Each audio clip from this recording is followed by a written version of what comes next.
हरित न्यूज़पेपर के 26 मार्च 2026 की रिपोर्ट के मुताबिक इजराइल की हालत अब क्रिटिकल मोड पर है। रिपोर्ट में बेंजामिन नेतन्याहू को एंजल ऑफ डिस्ट्रक्शन कहा गया है और पूछा गया है कि क्या वो इजराइल को एक माफिया स्टेट बना रहे हैं। रिसेंट रिपोर्ट के मुताबिक लेबनान बॉर्डर पर टेंशंस एस्केलेट हो रहे हैं और इजराइल ने अनाउंस किया है कि वो बफर जोन एक्सपैंड करेगा ताकि सिक्योरिटी थ्रेट को कंट्रोल किया जा सके। लेकिन इस डिसीजन ने मिडिल ईस्ट में नई टेंशन को जन्म दिया है। इसके साथ ही एक और शॉकिंग डेवलपमेंट सामने आ रहा है। रिपोर्ट्स के मुताबिक कॉन्फ्लिक्ट के बाद रीजनल वायलेंस में डेथ टोल 1000 से ज्यादा क्रॉस कर चुका है और सबसे अलार्मिंग बात यह है कि हेल्थ केयर सेक्टर्स में भी क्राइसिस उभर रहा है। बहुत से डॉक्टर्स रिपोर्टेडली इजराइल छोड़कर दूसरे मुल्कों में माइग्रेट कर रहे हैं। तो आज की इस वीडियो में हम जानेंगे लेबनान बफर जोन एक्सपेंशन का असली मतलब क्या है, इजराइल के अंदर डॉक्टर्स क्यों जा रहे हैं, क्रिटिक्स क्यों कर रहे हैं कि इजराइल एक माफिया स्टाइल सिक्योरिटी सिस्टम्स की तरफ जा रहा है और इस कॉन्फ्लिक्ट का फ्यूचर का मिडिल ईस्ट का फ्यूचर क्या हो सकता है। तो वीडियो एंड तक जरूर देखें क्योंकि आज का टॉपिक सिर्फ पॉलिटिकल नहीं बल्कि ग्लोबल स्टेबिलिटी से भी जुड़ा हुआ है। पार्ट 1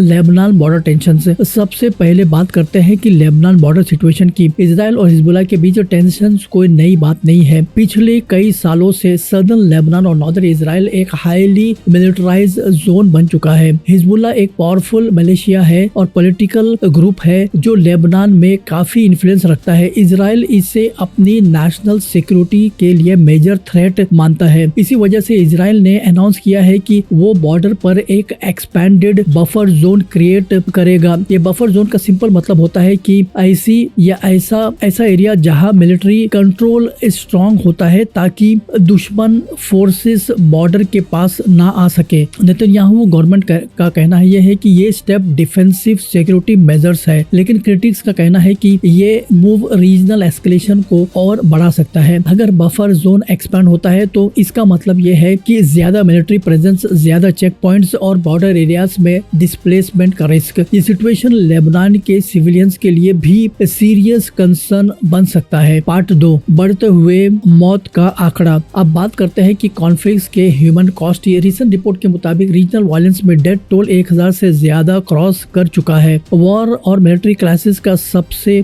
बड़ा नुकसान सिविलियन को उठाना पड़ता है। इंफ्रास्ट्रक्चर डिस्ट्रॉय होता है, फैमिली डिस्प्लेस हो जाती है और लोकल इकोनॉमिक कोलैप्स हो जाता है। मिडिल ईस्ट कॉन्फ्लिक्ट का हिस्ट्री देखे तो हर एस्केलेशन के बाद ह्यूमैनिटेरियन क्राइसिस और बढ़ जाता है। इसी वजह से इंटरनेशनल ऑर्गेनाइजेशन जैसे United Nations, World Health Organisation बार बार सीज फायर और डिप्लोमेटिक नेगोशिएशंस की अपील करते रहे हैं, लेकिन ग्राउंड रियलिटी में सिचुएशन काफी कॉम्प्लेक्स होता है। सिक्योरिटी थ्रेट्स, पॉलिटिकल प्रेशर और रीजनल अलायंसेस कॉन्फ्लिक्ट को और कॉम्प्लिकेटेड बना देते हैं। पार्ट 3 डॉक्टर्स जो इजराइल छोड़कर बाहर मुल्कों में जा रहे हैं। अब आते हैं एक और अलार्मिंग डेवलपमेंट पर। रिपोर्ट सजेस्ट करता है कि इजराइल के हेल्थ केयर सेक्टर में डॉक्टर माइग्रेशन से इंक्रीज हो रहा है। कुछ doctors reportedly Europe, north America और दूसरे मुल्कों में मूव कर रहे हैं। ये इस ट्रेंड के पीछे मल्टीपल्स रीजंस हो सकते हैं। Number 1 security concerns, number 2 political tensions, number 3 work pressure during conflict, number 4 health care systems overload. Doctors का माइग्रेशन किसी भी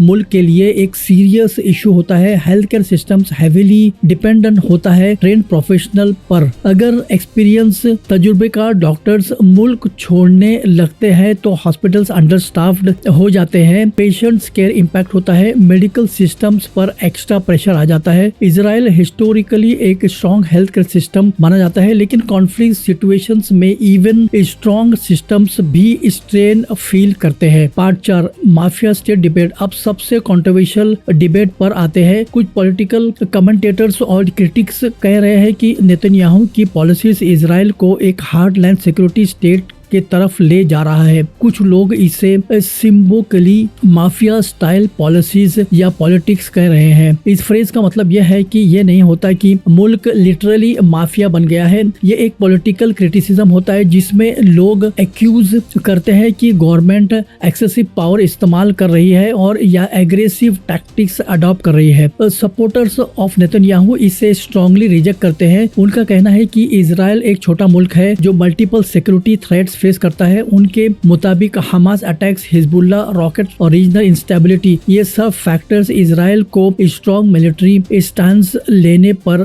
मजबूर करता है। इसलिए उनका कहना यह है कि गवर्नमेंट सिर्फ नेशनल सिक्योरिटी डिफेंड रही है। Part 5, Netanyahu leadership. Benjamin Netanyahu Israel के सबसे लंबे सर्विंग प्राइम मिनिस्टर में से एक रहे हैं। उनके leadership style strong security forces के लिए जाना जाता है। उन्होंने अपने पॉलिटिकल करियर में बार बार यह एम्फसाइज किया है कि इजराइल को अपनी सर्वाइवल के लिए स्ट्रॉन्ग डिफेंस मेंटेन करना जरूरी है। सपोर्टर्स उन्हें एक एक्सपीरियंस लीडर मानते हैं जो डिफिकल्ट सिचुएशंस में भी बेहतर डिसीजन लेते हैं। क्रिटिक्स का कहना है कि उनके पॉलिसीज रीजन्स में टेंशंस को एस्केलेट कर देता है। ये डिवाइड इजराइल की डोमेस्टिक पॉलिटिक्स में भी क्लियरली नजर आता है। Part 6, regional impact. अगर इजराइल लेबनान टेंशंस एस्केलेट होता है तो इसका इम्पैक्ट सिर्फ 2 मुल्कों तक लिमिटेड नहीं रहेगा। मिडिल ईस्ट ऑलरेडी एक हाईली इंटरकनेक्टेड जियोपॉलिटिकल रीजन में से एक है। अगर कॉन्फ्लिक्ट बढ़ता है तो मल्टीपल प्लेयर्स इन्वॉल्व हो सकते हैं। रीजनल स्टेबिलिटी के लिए ये एक सीरियस कंसर्न बन सकता है। इसी वजह से ग्लोबल पावर्स इस सिचुएशंस को क्लोजली मॉनिटर कर रहे हैं। Part 7, future scenarios. अब सबसे अहम सवाल, आगे क्या हो सकता है।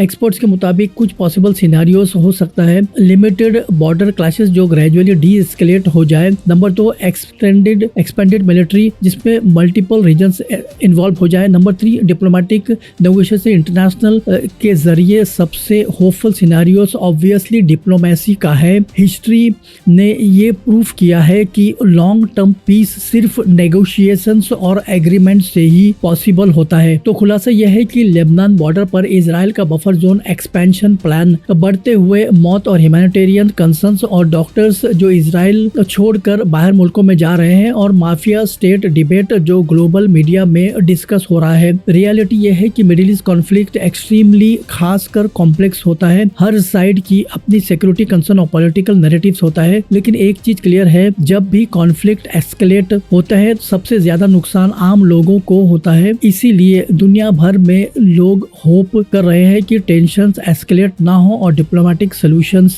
मिल जाए। अगर आपको ऐसी डीप जियोपॉलिटिकल फैक्टर्स वीडियो पसंद है तो वीडियो को लाइक करें, चैनल को सब्सक्राइब करें और बेल आइकन को जरूर प्रेस करें और कमेंट्स में बताएं आपके अकॉर्डिंग, आपके मुताबिक मिडिल ईस्ट का कॉन्फ्लिक्ट का फ्यूचर क्या हो सकता है। मिलते हैं अगले वीडियो में।